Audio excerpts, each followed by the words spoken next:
新闻大白话，那么这一节要带您讨论一下国际上所关注的以巴冲突。以色列跟巴勒斯坦呢，现在持续交火当中，但是以色列的地面部队现在已经进入到加萨了嘛？我们都知道以色列不断喊出要打地面战，那么陆战是不是开打了呢？他们的总理纳坦雅胡说，以色列2次独立战争将瓦解哈马斯。国防军的发言人也证实了，地面部队已经进入到加萨走廊的北部区域。外媒就说了，其实在边境就可以听到加萨传来的爆炸声，几乎可以说是没有停过的。那么以色列现在也释出了一个画面哦，就是以色列的坦克开进加萨，地面部队也开轰了100架战机来炸哈马斯，等于是陆空联攻。那么以色列军方公布的地面部队进入加萨作战的影片，大批的坦克开轰，那么战机也对加萨来做夜间的轰炸。不过现在呢，大家也很关心的是，那么地道战的部分嘛，因为之前以色列军队一直指控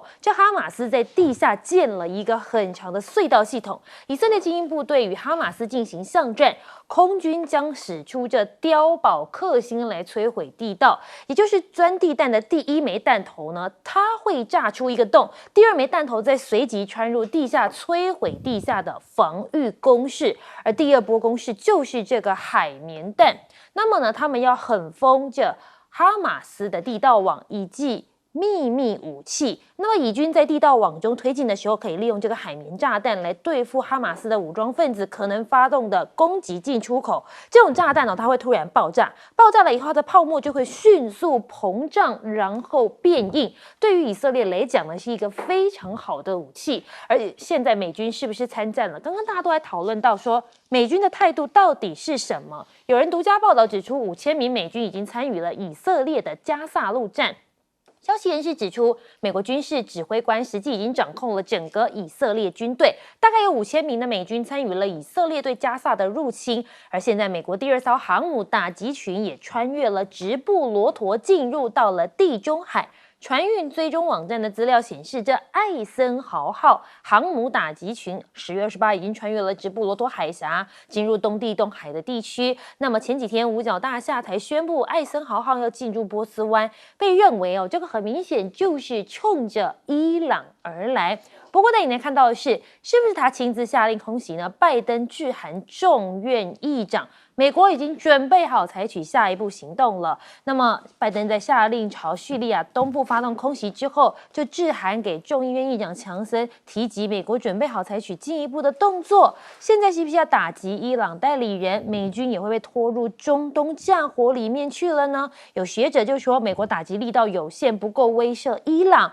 导致美国还有可能被伊朗压着打的画面。那么专家谈中东局势，美国要做好最坏的准备因为可能要撤侨数十万。华盛顿邮报就说了，最近几天白宫已经把注意力转向撤侨的部分，所以是不是情势已经不太对了呢？现在各界也声援巴勒斯坦，包括了我们可以看到画面中呢，有很多的民众聚集在纽约的车站里面来示威抗议，挺加萨示威者高喊要停火。他们瘫痪大厅呢，高喊马上就停火了，还爬上火车时刻表拉布条，车站还因此被迫关闭。就连土耳其的总统埃尔段呢，出席巴勒斯坦集会的时候，都称以色列是一个战犯。包括了沙烏地阿拉伯很多次坚决的警告美国，以色列的地面进攻加萨可能会对中东整个造成了灾难性的影响。马斯克现在也说了，要跟加萨走廊这边来援助他们的星链服务。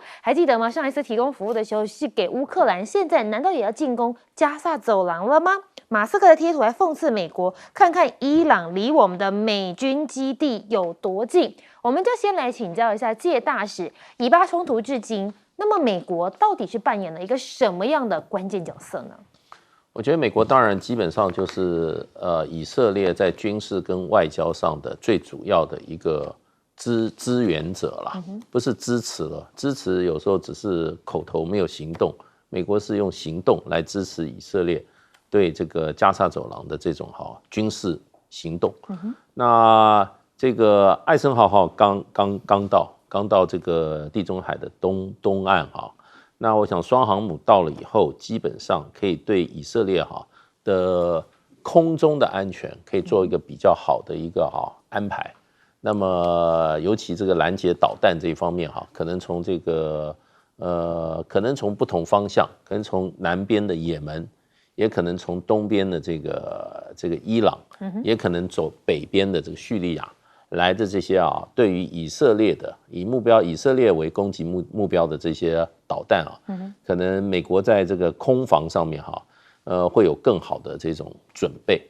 那另外一方面就是说，地面的部队的话，我觉得就是说，这个独家报道现在好像还只有独家，就是说没有看到其他的。我看美方的主流报道都没有提到说美军直接参战。对，因为拜登总统是从头到尾他说不会直接参战。那他最近一些攻击基本上是打击在叙利亚的一些这些所谓在攻击美军基地的。这一些叙利亚的这些怎么讲呢？就是支持这个巴勒斯坦的一些阿拉伯的这些所谓的战斗组织。那所以这个叙利亚本来情况就比较乱。那在这里面当然有很多伊朗的代理人，叙利亚就是伊朗代理人。然后呢，还有就是这个黎巴嫩的真主党，那个是一个比较。有战力的一个具体的一个军事力量，那它背后也是伊朗在支持，当然还有也门的这些现在的这些战斗部队也是伊朗在后面支持，所以美国现在在这个地区一共大概叙利亚有900名部队，美军住在叙利亚的，那美军地在伊拉克有2500名部队，前一阵子又听说美国又临时支援了900名美军部队，那么主要是帮助以色列这个布置铁穹系统，然后进行各种空中的这种飞弹的攻击的拦截，由美军直接在操纵。可是呢，美军直接穿着军服进入到以色列的战场，我觉得这个几率几乎是等于0。因为第一个，以色列并不需要，以色列的战力事实上在中东是非常强的，那他的装备也是非常好的，所以他也不需要美军真正派他的这个战斗人员直接到第一线战场，而且他现在基本上是一个压倒性的优势，对于周边的这些所谓对他敌对的武力都是压倒性的优势，所以这场战争很可能继续还就是以色列。那以色列已经连续大概第4天用晚间的时间，他的装甲部队跟一部分的这个陆军的人员直接进入加沙地区，可是不是很深入，也没有到那个关键的地区。那这种可以看出来，我看前2天这个德国的一些军事专家的分析，他这个是试探性的，他要了解他的这个准备的情况，然后呢，现在哈马斯的抵抗能力到底有多强，所以呢，这个都是试探性的，并不是全面性的地面部队全面性的入侵。可是呢，空中的攻击最近过去的5天是有增无减，而且还有很多的攻击我们看到的是从海面上对加沙进行攻击，也就是从地中海上，从这个海军的部队从海面上对这个加沙的这个各种城镇的攻击。那么现在各种新的钻地弹也好精准的炸弹我想很多都是美军最近送给以色列，都拿到战场上。那么他的目的当然是进一步先把整个这个哈马斯的整个的战斗能力再进一步瓦解。那么在他得到了更大的信心，认为哈马斯的战力被他大部分都瓦解了以后，另外一方面外部的这些敌对的力量，比如说真主党，比如说伊朗，比如说也门。那么对于这个以色列的目标直接进行空中攻击的可能性，也因为美军的整个这个海空军的部署已经完备以后我想就会进行比较更大规模的地面作战。那我们想请教一下舰长，现在是不是地道战以色列已经准备要来开打了？感觉他们也拿出很强大的武器，似乎已经在备战了。是的孙子兵法的军行篇有特别讲到一件事也就是善攻者动于9天之上，善守者藏于9地之下。善攻者就是以色列，善守者也就是哈马斯啊。那以色列呢？现在刚刚大使有讲到，连续4天的攻击，除了地面之外，还有不断从空中啊。那它从空中现在，以色列所用的是 GBU-28的这种对地攻击的炸弹啊。如果它来攻击一般的土质的土壤的话，它的630磅的炸药，它可以穿透的，也就是30公尺左右。30公尺是什么概念？这个就是 BBC 他派的记者进入到地道里头，他说约略那个地道的深度就是30公尺。所以美国为什么提供以色列那个 GBU-28？其实目的也就在此。那另外呢，其实以色列真正想要的是 GBU-72。GBU-72跟我们刚刚讲的28不是同一个量级啊，它是有2000磅，我们刚刚讲的只有630磅，它是2000磅，它可以直接打到50公尺深的地方。那也就是说，为什么现在以色列的地面部队一定要推进至加萨走廊内？难道不能像以前一样对空压制之后就结束了吗？为什么？因为他们要一次解决刚刚佳琪所提到的这个隧道系统。事实上，大家称这个叫做加萨地铁啊，它就像地铁一样。仔细看，其实它的两边还真，它的地道的地上还真的有铁轨，它可以用脚机来运输一些很重的物体啊。但是以色列呢？以色列当然他们每一次都会研发一大堆奇奇怪怪的武器啊。这个海绵炸弹到底是怎么回事啊？这个海绵炸弹呢，其实它是可以用一个塑胶袋装，然后它里面呢有2种不同的一个化合物，然后如果你把这个要投弹之前把这个中间的隔板抽起来的时候，它这2个化合物就会开始化合，开始作用，然后丢下去之后呢，它就会形成一个，就好像我们看到那个泡沫胶一样，它就膨胀起来，直接封锁这个洞口。那还有一种方法，他们直接使用无人载具，用无人载具载到比较深的地道里面呢，因为通常那个地道不是一条通到底啊，它中间弯弯曲曲的，可能还会搭配里面的一些那个碉堡。他就带到碉堡前面，然后把这个引爆这个海绵炸弹，然后这个海绵炸弹就会封住这个洞口。当封住这个洞口的时候，那人也出不来。那或者是我们刚刚讲到的钻地弹的部分，他就把人直接消灭在这里面。所以以色列为什么他要进入到加萨走廊？真正的原因也就是破坏这一些那个隧道系统。以后就不会再有这一次不知不觉被攻击的可能。可是我们想要请教一下彬哥哦，现在是不是其实也有声援巴勒斯坦的力量已经逐渐涌现，而且是越来越大声了？其实昨天联合国有进行一个投票，那绝大多数的国家都是认为应该是要人道停火，那甚至连英国、德国这些他也没有就是反对，而是弃权，法国是支持的。那是美国为首的14个国家，但包括以色列在内是反对。所以现在全世界其实主流的意见非常清楚，就是你至少希望先有一个基本的人道停火，把救援物资能够送进加萨走廊，因为这个是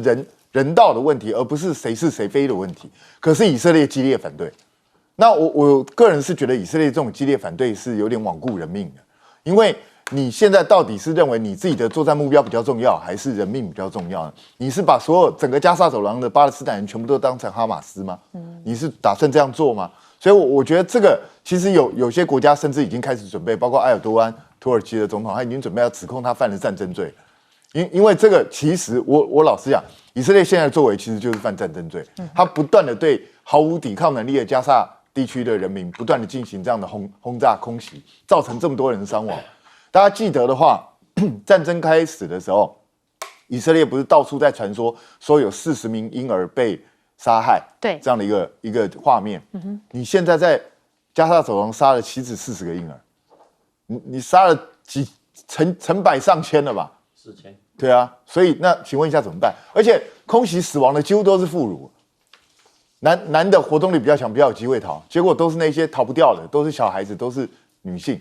死的最多。那这样的战争进行下去是对的吗？所以我真的觉得应该要从人道的方式去考量，而不是单纯的从战争的利益去考量。更何况我必须讲，你不要看他讲的跟真的一样，一下海绵炸弹，一下钻地弹，实际上地道战没有那么好打。即使是以现在的高科技武器下去，因为你根本不知道哈马斯在下面挖了多少地道，你也不知道它地道的配置是什么，因为它地道可能是好几层，对，然后可能弯弯曲曲，可能到处连接，你到底要怎么样才能够歼灭它？其实以色列也不知道，所以他最近这连续4天进行了所谓的威力扫荡，他威力扫荡之后，他光靠几天就能够探出所有的这样的地道吗？也不可能嘛。所以你到底要怎么歼灭哈马斯？其实我个人觉得整个情势已经摆得非常清楚。那至于有人说美军已经开始介入去作战，我是认为美军根本不会介入。为什么？他干嘛做这件事？实际上，以色列军力对付真主党也好，对付黎巴嫩的其他武装组织也好，甚至对付哈马斯也好，绰绰有余了。以色列远比他们都强大，美军不需要淌这个浑水。那美国他现在是处于一个很尴尬的状况，他其实有点想劝以色列不要再扩大战争，可是问题是他又不敢劝，因为以色列人也不听他的。你看以色列人现在已经嚣张到直接谁反对他，包括联合国秘书长，他都直接要把他罢免掉了。所以当以色列已经走向一个疯狂的行径了之后，我觉得这场战争的下场是越来越危险，这一定会成为近代人类战争史上的一场耻辱。好，我们休息一下广告之后回来再带您讨论更多的国际焦点。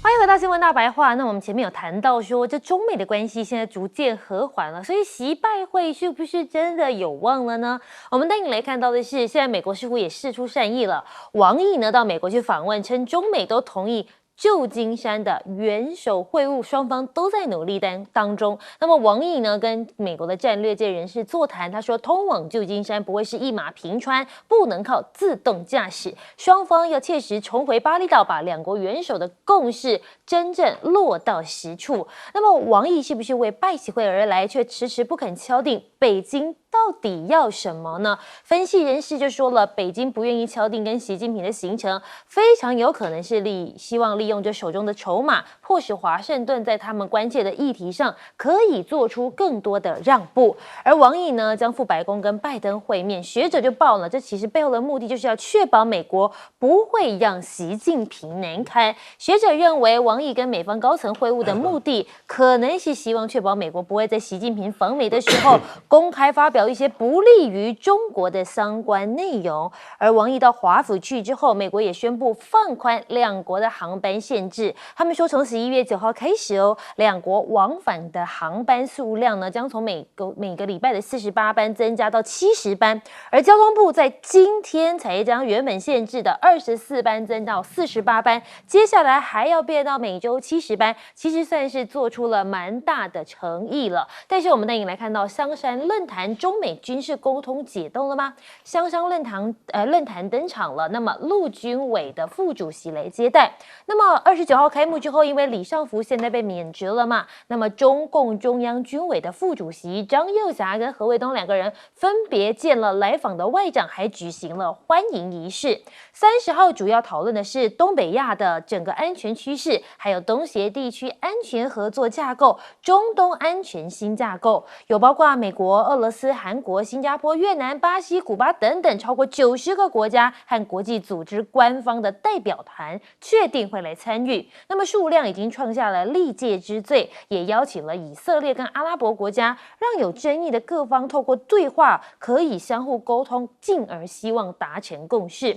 而美国将出席中国军事论坛，缓解韩裔。美国将由国防部负责中国、台湾跟蒙古事务的首席主任克桑西卡拉斯代表来出席，预计会为中美之间他们的直接军事接触提供机会，这也是两国之间紧张局势和缓的最新迹象。不过我们带你看到是美国总统拜登接下来也要面临到选举了，但是现在他面临到的是什么？是内忧外患。因为他们跟中国交好的两个原因，有人就说了，第一个是不想多开战场，再来就是要挽救他在国内的民调。因为根据民主党内呢，他们的民调也说了，他说认同拜登表现的人比例只有75%，你们自己党内的人比1个月前大跌了11个百分点。所以现在有专家投书《华尔街日报》说，喜瑞尔谷麦片呢高涨了，他们的价格可能会让拜登2024连任失败。为什么？因为物价通膨是现在最重要的问题。如果经济开始衰退，失业率又往上走，拜登恐怕是难以获得民众的支持连任。那么现在刚上任的美国众议长还说，拜登掩盖他儿子亨特商业交易中的角色，弹劾调查还要继续进行。之前都以为是不是麦卡锡下台之后就没事了，现在没有，拜登似乎是逃不了。而现在美国更有一件事情让他们很紧张，那就是民用飞机闯入了拜登老家住宅区，限制了领空。28号下午的时候，有一架民用机闯入了特拉华州的限制领空，战斗机紧急升空来拦截。当时拜登正在他家里面呢，大家就很紧张了，难道是这个民用的飞机要来对着美国总统做出了攻击了吗？美国现在呢，特勤局的特工也在调查，美国联邦航空管理局协调进行了一些了解，到底是真的不小心的，还是真的是故意的？我们先来请教一下介大使，您怎么看这个香山论坛？那香山论坛是中国大陆有关这个安全这个议题的一个主场，已经有行之有年了。可是这2年中国大陆想要把这个整个的会谈从这个本来是这种比较有一点点非完全官方性质把它往官方的性质继续提升，也就是所谓一轨半。对，一轨半，所以参与的国家跟参与的层级都有往上提升。那当然，这个西方国家，美国的态度蛮重要的。美国不见得愿意把这个香山会谈变成国际间由中国主导的一个重要的安全论坛，所以他参与的层级他一直是很谨慎的。那这次虽然他派员去，可是成绩并不是很高的。等于就是说，也不见得还完全是政务官层级，可能还是事务官层级那虽然是国防部的官员，可是算是中阶的官员了。那可是其他国家，中国大陆这次大概有10几个国家是派部长以上的这个层级参加，所以它的整个重要性慢慢在往上走。那就是说，你的国家派什么样层级官员，就表示你跟中国大陆在国防安全上的关系有多深。那美国派一个这个中层官员去，你就可以见到美国跟中国大陆之间在军事安全的合作上对谈上还是有那个紧张的关系存在，不过外界对于美国这次在这个关头还派中阶的国防官员去已经认为是美国跟中国大陆之间在国防安全上面，尤其国防部门之间的这个对话一种回升。一种融冰，一种慢慢缓解寒意，像美国之音讲的这样子的一个意味存在。不过整体来看的话，今天就是说美国方面释出的善意非常的多。过去对香山论坛从刚开始它是根本就抵制的，到今天能够到这个程度就表示美国正在希望能够跟中国大陆改善，甚至拉近关系不过现在的关键还是在11月中下旬的这个 APEC 的峰会，那么所谓的经济领袖峰会，那因为这个是拜登主场就要看你习近平给不给他这个面子那当然这个就变成应该可以叫价的应该是中国大陆，而不是拜登。那我就说这次3大国家的领袖美中俄3大强国的领袖，如果2个都不去的话，那美国这个外交看起来是孤立的，看起来是比较孤立的。所以习近平愿意去的话，就是给美国在国际政治上一个舞台上让他还可以撑住一定的这种有点面子，而且也认为美国基本上还是有朋友，或者说即使跟中国大陆关系不好，可是呢还是可以继续再怎么样维系下去的感觉。所以我觉得就是说，你可以看王毅这次讲的。他的话就变成说，还有些事情美方还没有完全跟中国大陆讲清楚，那么该承诺的也还没有承诺。我倒不认为说这个什么确保美国不会让习近平难堪我觉得第一个，这个也不是习近平的国事访问。当年这个胡锦涛在美国国事访问的时候，美国是故意让胡锦涛难堪，可是那个已经是20年前的事情了。今天两国的国力完全不一样了，今非昔比了。而且它的场域是在这个国际会议里面，不是国事会议，所以我觉得基本上的问题，我觉得应该是很多实质性的问题。那舰长，你又是怎么看呢？这一次的香山论坛？每年啊，在东亚有2个相会，第一个相会是在6月的时候，在新加坡举办的香格里拉对话。那第二个就是10月下旬，也就是今天开始的这个所谓的香山论坛。那香山论坛呢，其实今年有90几个国家都有派员参加。那当初大陆他所邀请的，事实上是美国的国防部长奥斯汀。那但是刚刚陈如大使所说的，他这次没有派到层级这么高的官员呢，那也表达了美国的一定的态度。那但是呢，我们这样讲啊，那个除了这一次会谈之外呢，其实在8月的时候，中国外交部北美大洋洲的司长跟印太安全事务助理部长就已经会谈过了。也就是说，其实我们大家都认为，因为前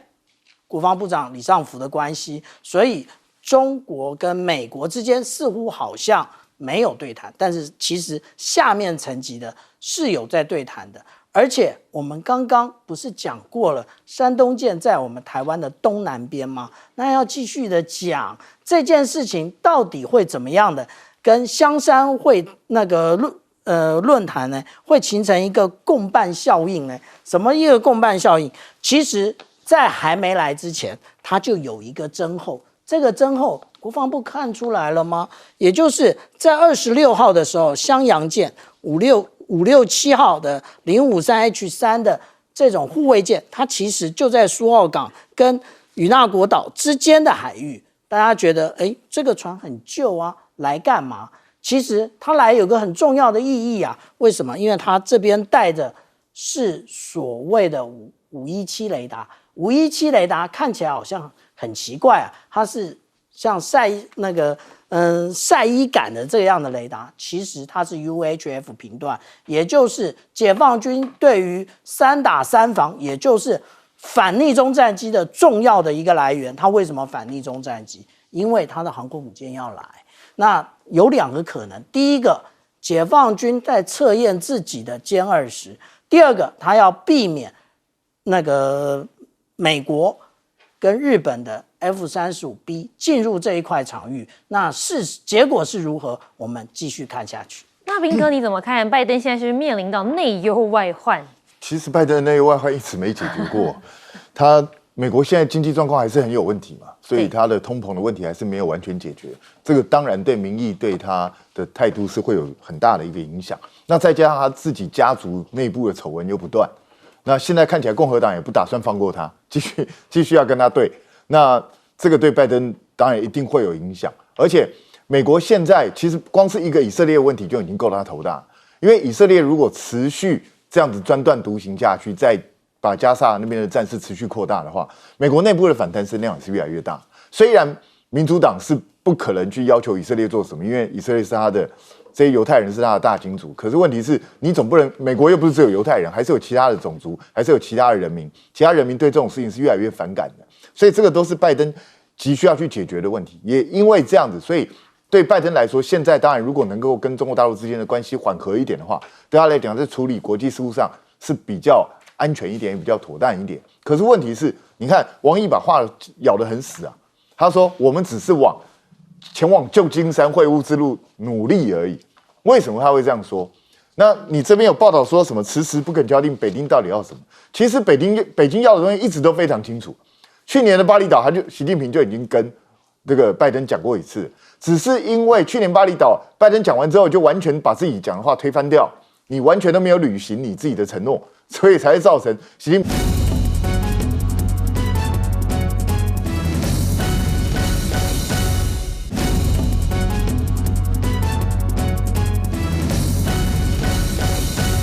接下来我们要关心的是以巴冲突哦。刚刚换场一走进来，蔡委员就在关心说，不知道在路面开战10小时后最新发展是什么？可说实话，现在最新发展的讯息很难传出来，几乎讯息网络通通都不通的嘛，只有少数媒体如果经过官方或一些管道，才有可能少数的讯息出来。这个以巴冲突呢，纳坦雅胡宣布战争进入第2阶段。一喊出来，立刻他说以色列军兵已经遍布加沙走廊。那这第2阶段是什么呢？他们要摧毁地上跟地下的所有敌人，地面部队行动扩大。那么白宫说，美国不会帮以色列画红线，什么意思？就是说没关系，你可以继续了哦。他支持以色列的自卫权，所以不会画红线，限制他们什么可以，什么不可以。那美国媒体的报道 ，CNN 说，以色列呢从礼拜6上午就开始陆续轰炸加萨走廊相关的地区，每分钟都能够听到好几次的爆炸声，甚至亲眼记者目睹。远在1公里以外都能够感受到的震动。那么现在加萨走廊死亡人数已经破多少人？8000人，当初造成他1000多人的死伤，那么现在死亡人数8000人，发生在加萨，有没有人道问题？而以色列这才进入第2阶段，它还有第3阶段的战争计划。联合国会震惊，是因为它是前所未有的升级。以色列国防部长说，以色列第1阶段空袭、地面进攻，只是破坏出基础设施；第2阶段是把重点呢都打击。集中到消除零星的抵抗的战斗，那么之后第3阶段会加萨建立一个新的安全制度，全面掌控的概念，就是全面进入的意思啊。所以当地死亡人数超过8000人之后，现在光是约旦这个西岸的位置，也有造成了当地110人的死亡。那这个死亡数恐怕还有很多不在统计数字当中，有些恐怕不是战争，恐怕就是资源物资不足而造成的死亡。那么埃及一位名嘴在节目上公开的呛爆了以色列，他说他是ISIS 恐怖分子啊！33分钟唇枪舌战在网络上疯传了，因为是版权的关系，没有办法秀给大家。但他讲的是思维是什么呢？这就是恐怖组织思维。他认为以色列现在做的事情，哈马斯在约旦河西岸这个位置，现在已经死了110人，这个位置根本没有控制权。结果以色列却在那边杀死了37名巴勒斯坦儿童，那里没有音乐节，没有滑翔翼，也没有哈马斯啊！这个影片在网络上收看已经到了1988万人次，大家都担心接下来到底加沙走廊的人民、平民老百姓还要面对什么命运？那当然，我刚刚讲资讯完全不畅通，那就是因为以色列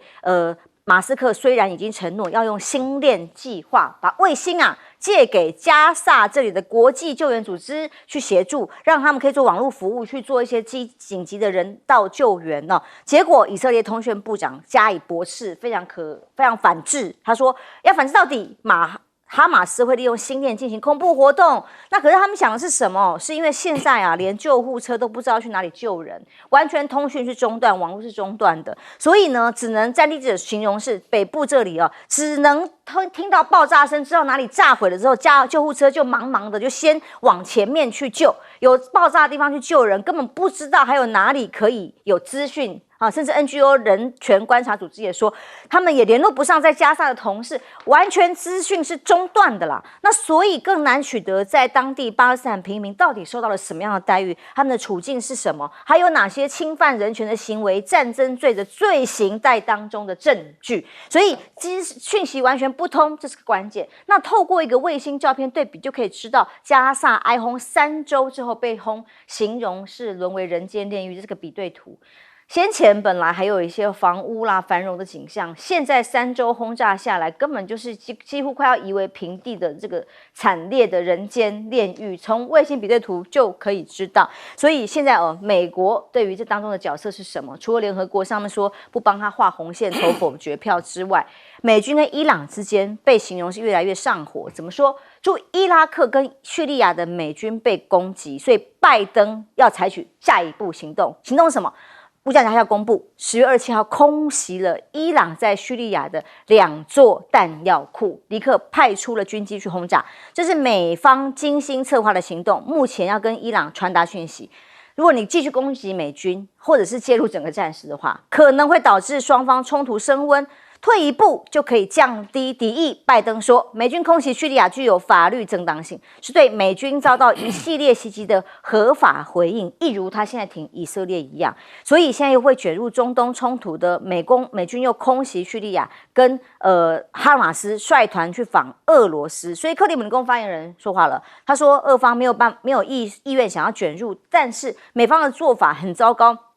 反而会加剧地区紧张。伊朗外长说，如果以军不停止进攻加沙的话，美国无法幸免于这场大火。而马斯克则是在他的社群平台上自己发了一篇文哦，他说伊朗啊，真的很想打仗啊，你看看他们把国家放得离美军基地有多近啊，其实是反讽啊，意思就是说美军基地满满的布满在伊朗的旁边，是不是双方也是一触即发呢？亮哥怎么看现在以巴冲突最新发展？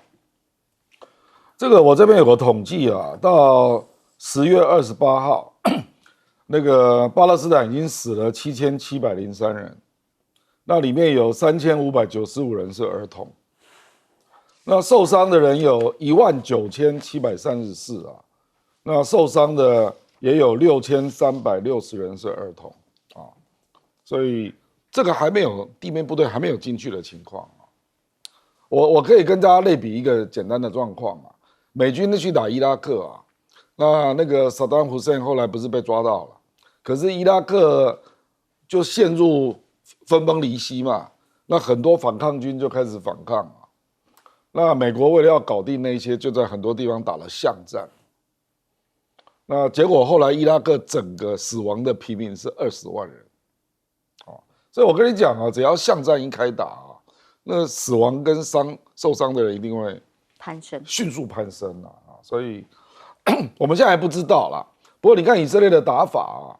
他目前大概就是装甲车辆，他现在空袭嘛，那空袭就是会引起当地的一些火力的反制啊。我觉得他就在侦测哪些地方可能有哈马斯啊。我觉得他已经标定位置了啦，所以为什么会拖了将近3个礼拜啊？那直到现在地面部队才开始进去啊，因为他已经标定位置。然后他就要进去那些标定位置，用坦克，然后用推土机把它整个打平啊，然后就是他认为那些地方都有地道出口，那地道出口他到底要怎么处理，现在还不知道。不过听说有带快干水泥啊，可能要把它封掉啊。然后也有人说美国提供了神经毒剂啊，就是可以让这个他弄到地道里面去嘛，你会昏迷6到12个小时，所以他可能还想救人质啦，所以他必须要用神经毒剂让你瘫痪6到12个小时啊。可是现在都还不知道啦，因为现在只要地形地物有利于哈马斯做巷战，我认为必然发生。所以美国事实上已经派了一个伊拉克战争从事巷战很有经验的一些将领去以色列做协助啊，那他就直接讲，他认为以色列会碰到几百次的巷战，为什么呢？因为这里的人口实在太密集了啊，虽然说地方很小啦，可是它太密集了啊，而且目前的估计110万人留在现场的可能还有30万人，所以我觉得那个我们所谓的那个连带的死伤一定会非常严重嘛。那现在国际当然坦白说了，他为什么本来马斯克要去以色列，为什么会这么紧张啊？因为即将进入地面战争，那种伤亡，你如果不断的上网传出去，那以色列怎么办啊？他要硬干吗？那硬干美国怎么办啊？美国会越来越尴尬了啊！可是以色列当然因为进入战争逻辑了，那个蔡委员讲的没有错啦。进入战争逻辑就是要胜利嘛，只有输赢嘛。可是美国会很尴尬啊，所以他才会紧张这个部分。可是目前好像网络又恢复了一部分，所以我们要看未来啦，就是我们一定会看到网络上出现非常多的一些残酷的讯息了。委员，那现在目前加沙走廊死亡人数都还在统计，还不知道到底有多少啊？其中有多少是恐怖分子哈马斯啊？恐怕大部分都是平民老百姓啊。一场战争里面呢，哈马斯，你称他恐怖分子，不如称他就是军人，因为他毕竟是一个武装政党，而且是加沙的执政党，也是加沙唯一的军事团体，所以称他的军人并不为过哈。那你哈马斯军人，然后其他人平民，你这样来区隔的话，你会发现到说，每一场战争哈，像特别是城镇作战，真正军人的死亡人数跟平民死亡人数悬殊非常大。那如果没有像这个在俄乌战争中啊，事先有撤离平民的话，那个数字一定非常大。各位，这个我们阿亮兄提到的那个伊拉克哈，就是平民的死伤远大于军人了，远远大于军人。那在俄乌战争，实在是所有战争里面唯一的特例，双方面都自己去撤平民。那因为可能是因为同一个种族的关系，同一个民族的关系哈。那在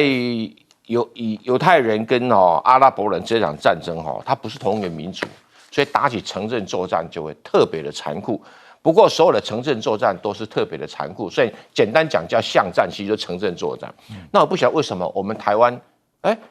很多人很嗜好准备打城镇作战，我心里在想说，你有什么本钱？你只要没有制空权了以后，你城镇作战就一面挨打嘛。现在加绍走廊不这样子嘛？对。你看那俄乌战争不这样子嘛？你只要没有制空权，你城镇作战什么挖什么地道啦，什么钢铁厂啦，别提了，没有用，没有，因为你更没有办法补齐嘛，所以你只能一面的挨打所以我劝民进党政府最好想清楚一点这2、3阶段，有人觉得差别在哪里？即使没有什么差别，它都是战争的一环嘛。第一个阶段就不断的空袭嘛，第二个阶段就打地面战嘛。那我讲过，以色列他这段时间3个礼拜就是要把他以前的兵大部分都是步兵，都特种兵啦。特种兵都是适合说，我去处理恐怖分子会比较多啊。现在要变成什么？变成重装步兵啊，因为重装步兵才能够打这种城镇战嘛。3个礼拜也差不多了，换装完成那对于这场战争我们看不到，但是一定会比你想象中还要惨烈，会比巴赫穆特更惨烈10倍以上，会比马里乌波尔更惨烈10倍以上。因为战争只要投下去，只有输赢，人命不值钱，这是关键。那埃及当然的名嘴嘴上获得胜利，可是我要劝埃及人你们以加萨走廊是以前埃及的领土，你们负有最高的道德责任，你们政府也不动，你们军队也不动，然后你光在舆论上获得胜利，没有错。现在以色列的舆论是全部狂输，但是并没有影响到他的军事能力啊。这是我们必须要面对的客观的事实。对啊，美国挺他，对不对？我也不客气讲啊，我说很多阿拉伯国家心中搞不好觉得阿马斯应该先被消灭啊。对，这是一个真正的一个政治问题在那一边啊，所以大家挺巴勒斯坦，到现在今天为止，没有人挺哈马斯啊。当然，这是一个，而且没有人制裁以色列啊。我们看得很清楚啊。然后以色列难道看不清楚吗？以色列比你精得很啊。那我们希望说这个战争看能不能早点结束了如果拖太久的话，有利于纳坦雅胡，但是不利于巴萨的平民老百姓。所以到底战争有没有可能扩大？昨天像蔡委员就觉得不太可能，但现在美军发动的这些叙利亚等地的空袭，是在警告他们不要妄动，还是有可能一不小心反而让战争变得更大？首先我们看到美军现在其实不只是发动空袭美军还增援了大概900名的这个官兵到了这个美国在叙利亚的这个基地。那主要当然是因应就是说在叙利亚也好，或者在伊拉克里头，伊朗所支持的这些游击部队，他们对美军的攻击，所以它主要是为了保护美国的基地，保护当地的美军。那其实这里头就是说，刚才主持人问说，那到底有没有可能战事会扩大呢？我觉得关键就是伊朗。但很多人看到伊朗好像看起来呢，讲话非常的激动，看起来好像要打。其实我们看伊朗历次对于不管美军或对以色列的攻击行动，其实伊朗是高度克制的。为什么？因为伊朗也是其实面临到蛮大的一个经济的压力，所以他真正要打的，他真的是不愿意跟美国或以色列发生这个直接的军事冲突。相反的，他会做的方法就是说，他会让他的这些游击部队去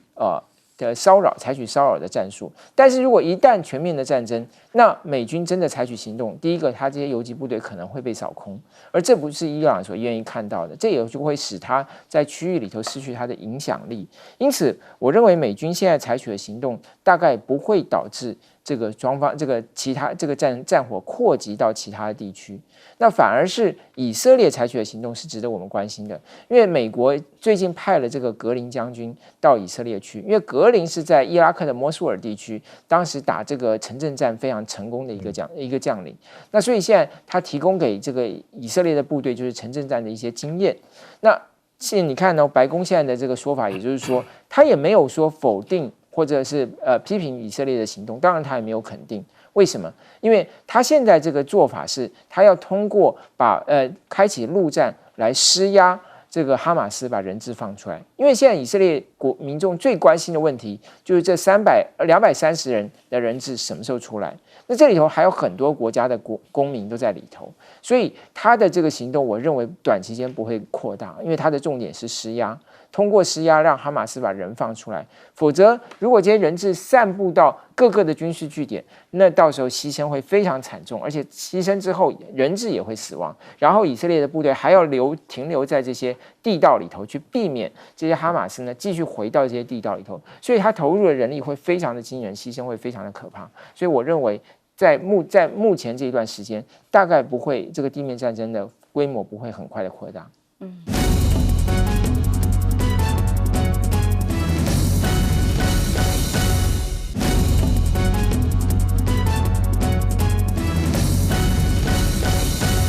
好，我们接下来关心中美关系当然，王毅去拜访美国，现在还没有太多官方正式的回应，就是说到底有哪些结论、具体的做法。但是在媒体上有很多来自于各方的消息，其中11月拜习会是不是真的正面发展，越来越确定了呢？王毅回答是说，通往旧金山不会是一马平川。马平川是什么？就是不会像马可以驰骋的平原一样的那么顺利，当然是有困难跟险阻。那么双方认为保持对话是必要的，所以接下来对话的过程，我们看到好长的时间各自的会谈。其中过去这个布林肯到大陆去的时候也是一样，用一个很大的会场距离有点远。那王毅对等的概念到了美国也一样，距离是有一定的长桌跟各种的原则。而访美有3大细节被媒体观察说，共同的关键词叫做旧金山，代表接下来的重点都是在谈到底拜习会在旧金山要不要在场边会见面。其中王毅访问的3个人里头，只有跟拜登见面有翻译机，另外2场呢都是同步翻译的所谓的口传耳机，可以尽快的沟通，不会浪费时间。所以呢，近期美中保持交往跟互动，这是布林肯说的。同时呢，希望中方加强沟通，筹备好美中下个阶段的高层交往，显示接下来双方的高层交往或者是拜习会都越来越有机会。昨天我们就算过了王毅跟布林肯谈了7小时，跟苏利文谈了2小时，跟拜登谈了1小时，但是明确的消息仍然是有待双方的证实，在 APEC 的场边会议还没有正式的松口。那么是不是有传出来说，像布林肯提5个中美关系有5个必须啊？例如这个当然都是看起来蛮对仗的这个口号式的关系，元首共识，中美双边关系要保持沟通管道，还有个重点是互利合作，管控分歧。那外交圈盛传是媒体报道的一个像八卦一样是不是真的这样，还是有待证实。说王毅访美的时候带了一个本子，记载着如果习近平去出席 APEC 的话，美国必须要以什么样的规格接待，见谁，怎么安排座位，跟谁握手，甚至连拜登的表情都要管，是真的吗？这也管太多了但总之这是一个传闻的说法。总之一定要确保2个人见面的时候是在一个善意跟对习近平有利的方向来促成见面嘛。所以王毅访华府的任务非常的明确，同时美国也在这个时候放宽了2国的航班限制。过去呢，每周48班增加到70班，持续有更多的沟通顺畅吗？而到前中国的驻美大使崔天凯也说，要拆城中的墙容易，拆心中的墙难。现在有形的墙好像在努力拆除，无形的墙更坚固了吗？显示这双方要谈当然没有那么容易。而拜登的盟友们来观察大家的动向，包括了澳洲总理艾班尼斯正在访问美国。那么前几天访问美国之后，拜登告诉他澳洲不能完全信任北京。那艾班尼斯还回答他说，澳中解冻是为了维持主权权益。11月份他就要到中国去访问了。他说：“我不是在传递美国的讯息，我不是美国的传声筒。”那么中日关系呢？日本的部分因为水产被禁嘛，全面冲击到它的水产输出。9月份对大陆的出口额已经年减99%，几乎全部挂掉了啊。那但是呢，在这次李克强前总理这个突然逝世的消息的时候，岸田文雄特别去致吊唁，也希望接下来双方可以往更正面的方向来发展嘛。亮哥怎么看美中现在接下来的交手？我觉得这个美国之音写说迟迟不敲定北京到底要什么，这个蛮奇怪的，因为北京要的非常清楚啊，回到巴厘岛共识啊，讲的那么明，美国还听不懂啊。巴厘岛共识就是那5个啊，说你不能够打新冷战啊，不能支持台湾独立啊，不是有5点吗？事实上，美国都是倒着做，所以为什么会是说是已经很久没见面了，就是这个原因嘛，就是他们觉得美国都是言行不一嘛，那事实上就是从巴厘岛共识衍生出来的嘛，他就觉得拜登因为巴厘岛共识之后，新华社立刻发了新闻稿啊。那美国并没有否定啊，就是中国大陆整理出那几点啊，那你都没有否认呢，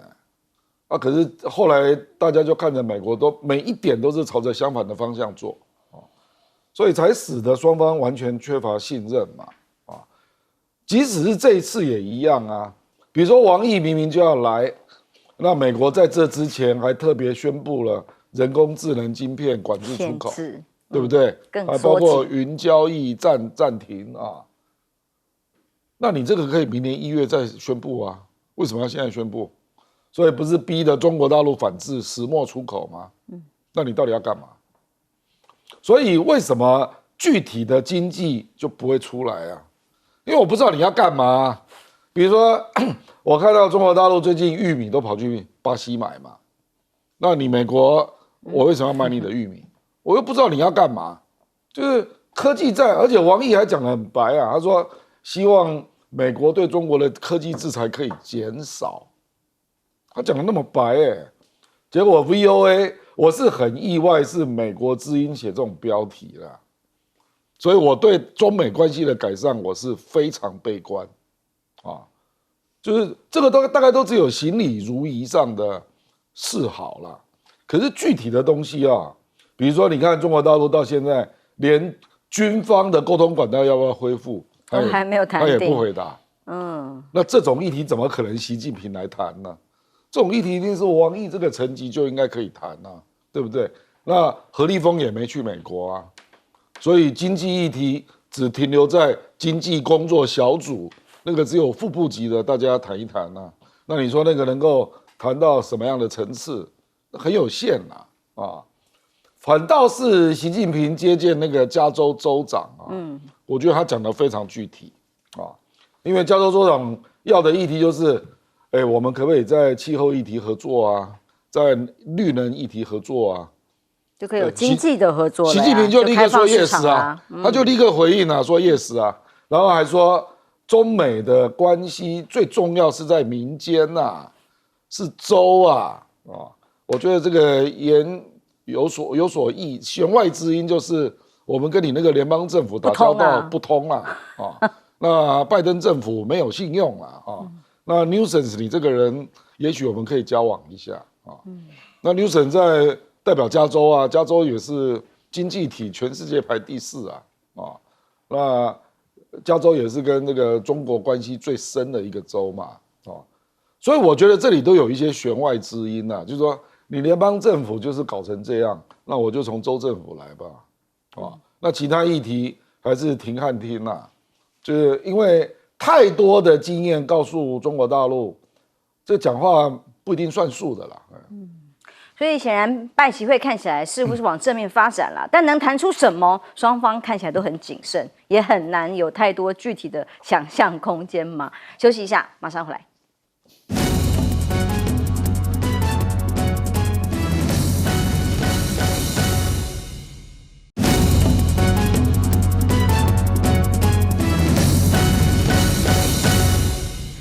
来美中的关系在王毅访问过程当中，大家都在看究竟 APEC 拜习会两个人场边会议的可能性。要看拜习会，这只是一场会而已，但是要看两边的战略利益。基本上中美的战略利益是冲突多，合作少。冲突多，从贸易、关税、科技到这个外交到军事，它基本上环环相扣。对于美国要维持它的霸权，中国崛起要拥有自己的势力范围，这两个要调和，到目前为止还有先天上的困难。那可是呢，两强之间呢，它总是会有需要中场休息的时候。中场休息的时间地点就是 APEC 的峰会，这个时候两个人总该见面下来，检讨一下从2016年到2023年之间所有的伤兵还有所有的损失，总该盘整一下。那拜登要选举，那中国现在可能也要休养生息一下，所以两方面想说能不能妥协一个空间。那妥协一个空间，美国之音就讲说，这个不晓得北京要什么。刚才阿亮哥讲得非常的好，北京要的就是说，你美国遵守承诺，很简单，你美国讲话不算话。那习近平跑到巴厘岛，产生了大家以为说那个时候是不是可以放个寒假？结果不但寒假没有放，还继续雷声隆隆。所以对于这个中美关系当然会逐渐一步一步恶化下去。如果说习近平每一次跟你见面，那好像达成一些共识，最后又继续恶化，那对习近平在大陆的威信也会有损。很多大陆的朋友已经开始讲，干嘛去呢？去见人没有什么意义呢？那个老头子讲话又不算数，而且没事乱讲，假装忘记了你也拿他没办法。像在谈蓝白合。对啊，那你不是给他耍着玩吗？他就是装笨装傻耍你玩，你何必陪他这样玩呢？大陆上已经有这些声音，所以王毅这一次虽然应美国的邀请而去，他对处理这个旧金山这一场 APEC 峰会，以及未来要不要这个习拜会，一定是小心谨慎。所以为什么要跟这个负责规划 APEC 的布林肯两个人一讨论就讨论的7个小时，7个小时，所以表示这里面涉及的过去所有的争论要提出来一起谈嘛。那总结来讲说，就王毅当然讲说，我们过去的共识还算不算数？那不算数，我们重来嘛。那以前我们的双边关系要不要往稳定的方向走？那不往稳定的方向走，那你继续打台独牌你继续打民进党牌，那对不起啦，就可能很多事情不能摆得平哦，先讲清楚所以对于这次的 APEC 峰会，对两个领导人来讲，它有一定的风险在。对拜登来讲，他也要面对可能川普的攻击。那对习近平来讲，他现在要处理的事情太多了，也没有必要浪费在你拜登的身上。反正就是说，这一段时间，美国不断的出重拳，这个锤击中国。但是中国受伤有，但是也有限。美国，你觉得你有赢吗？那也不见得。谈得短总比谈得长总比谈得短好啦，表示还有得谈。万一很短谈完了，表示根本谈不下去，不是吗？休息一下，马上回来。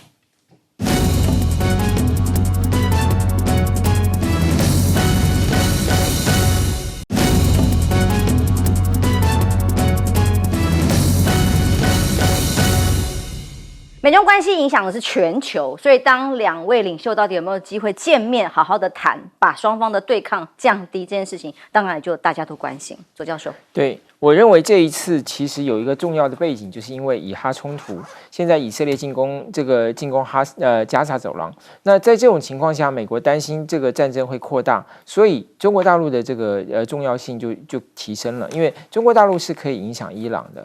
虽然伊朗不愿意发生战争，但如果情势使得伊朗社会内部有很大的求战的呼声，或者伊朗内部的不稳需要战争，那么这个战争就可能会扩大。所以中国大陆还是可以扮演一个积极的角色。在这样子的背景底下看，这一次王毅访美就很像是在这个911之后，美国跟中国大陆关系改善那样子的一个大的环境。那我觉得比较值得注意的是什么？就大陆有一些这个自媒体提到了。在王毅会见这个布林肯、苏利文这些美国的政府官员的时候，美方有提出来，第一个重申不支持台独外，他还说了，就是说中美关系是最重要的双边关系，全世界最重要的双边关系。他也说了，就是说